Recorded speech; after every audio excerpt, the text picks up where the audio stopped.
से पकड़े और सबको डाउन करेंगे।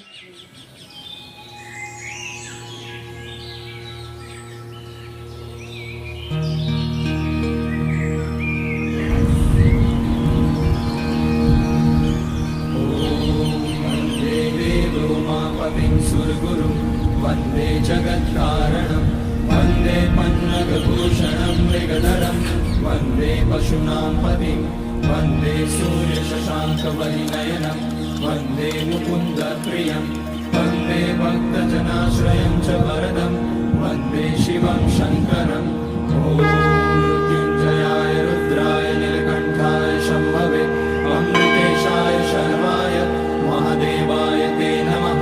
नमस्तेऽस्तु भगवन् विश्वेश्वराय महादेवाय त्र्यम्बकाय त्रिपुरान्तकाय त्रिकाग्निकालाय कालाग्निरुद्राय नीलकण्ठाय मृत्युञ्जयाय सर्वेश्वराय सदाशिवाय श्रीमान् महादेवाय नमः।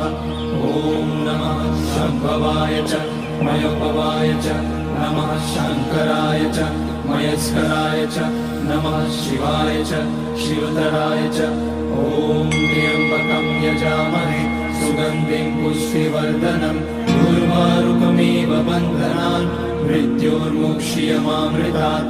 नागेन्द्रहाराय त्रिलोचनाय भस्माकराय महेश्वराय चन्द्रार्कवैश्वानरलोचनाय तस्मैवकाराय नमः शिवाय यज्ञस्वरूपाय जटाधराय पिनाकहस्ताय सनातनाय दिव्याय देवाय दिगम्बराय तस्मैकाराय नमः शिवाय। पञ्चाक्षरमिदं पुण्यं यः पठेत शिवसन्निधौ शिवलोकमाप्नोति शिवेन सह मोदते।